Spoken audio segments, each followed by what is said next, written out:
Hello guys, now let us start with the questions. Okay. सी हमने पहले सारा content cover कर लिया है, क्वेश्चंस उसके बेसिस पर ही है, ठीक है। तो एक बार ये पूरा चैप्टर खुद से पढ़ने के बाद ही देखना वीडियो को, क्योंकि खाली मैं क्वेश्चंस इसमें डिस्कस करूँगी, ठीक है। And this nothing new. Okay, first question, define contract, state the essentials of a valid contract, ठीक है। इसका आंसर कहाँ मिलेगा आपको? Let me just show you that. सबसे पहले हमने इसको पढ़ा था, what is a contract, agreement plus legal obligation, ठीक है। ये देखो, आपको सबसे पहले क्या लिखना होगा? According to section number H of the Indian Contract Act defines a contract as follows. ये पूरा आपका आएगा, ठीक है, ये बनेगा पूरा। उसके बाद उसने क्या बोला है?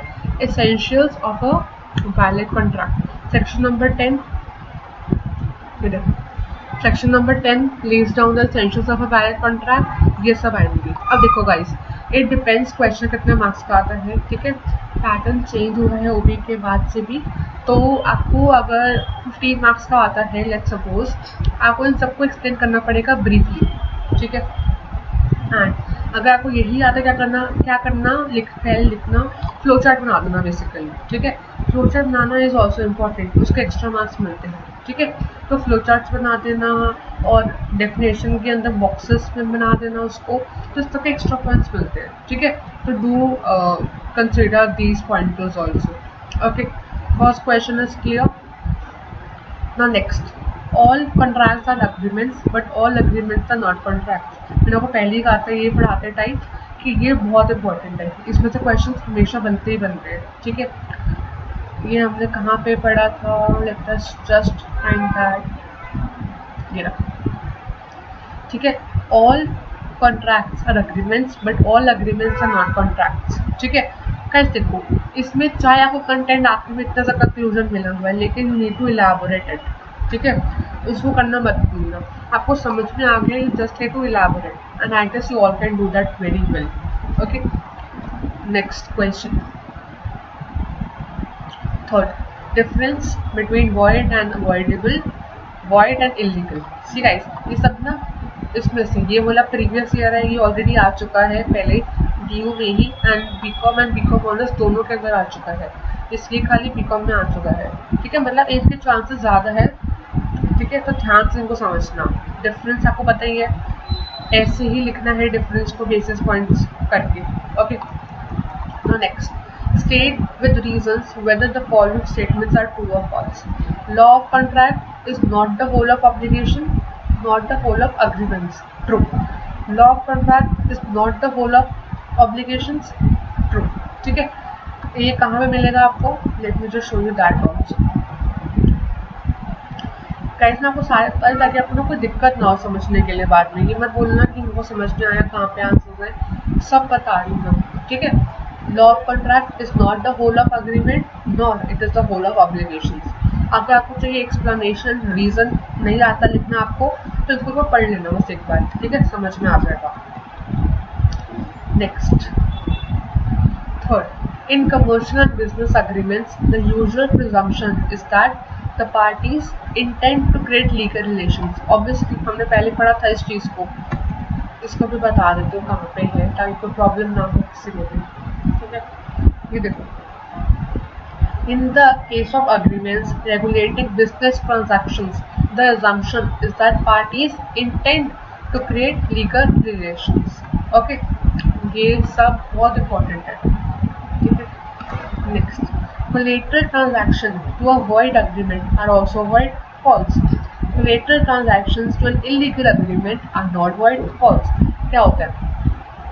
collateral transactions to a void agreement वो void नहीं होते हैं, collateral transactions to illegal agreement वो void होते हैं, ठीक है। क्वेश्चन ध्यान से पढ़ना, यहाँ पे नॉट था और यहाँ पे नहीं था, इसलिए दोनों का आंसर फॉल्स हो गया। ओके, ये हमने अभी रिसेंटली पढ़ा था।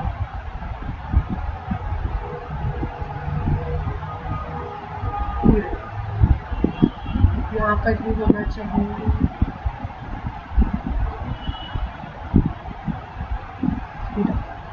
in case of illegal agreement the collateral transaction is also void, ठीक है। तो ये सब अब ध्यान से पढ़ लेना इनको एक बार ही, ये सब इम्पोर्टेंट है, इनसे क्वेश्चन बन सकता है। Select the best choice.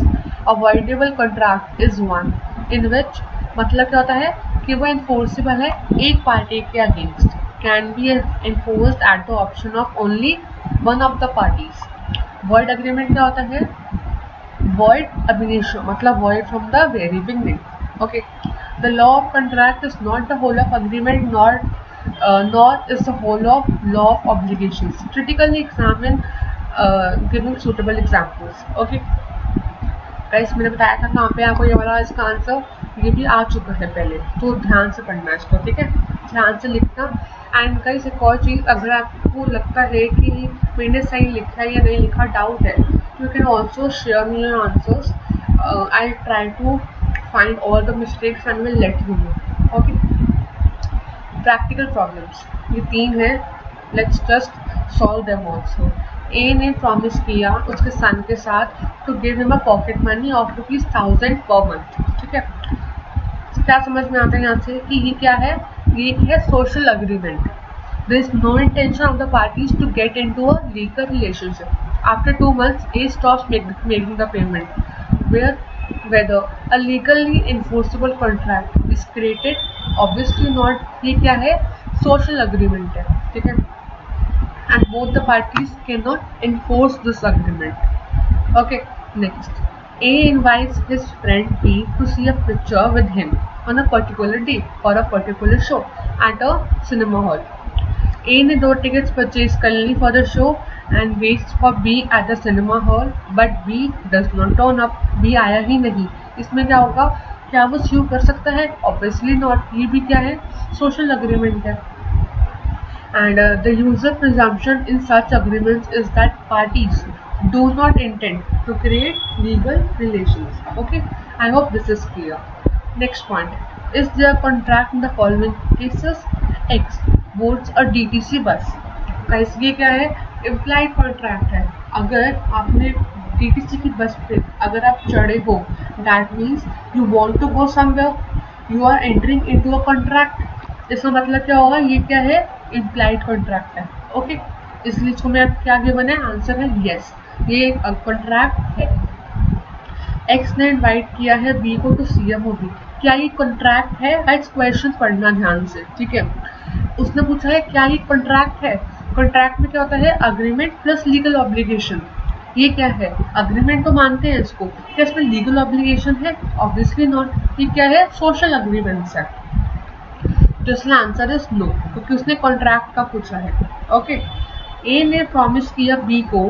A promises to पे be his son 500 per month as pocket money. क्या कोई कॉन्ट्रैक्ट बनेगा? Obviously not. ये अग्रीमेंट्स होते हैं और सोशल नेचर, इसलिए ये कॉन्ट्रैक्ट नहीं बन सकते because of the absence of intention to create legal relation. Okay, I hope guys now this is clear. सारे क्वेश्चंस डिस्कस हो गए हैं.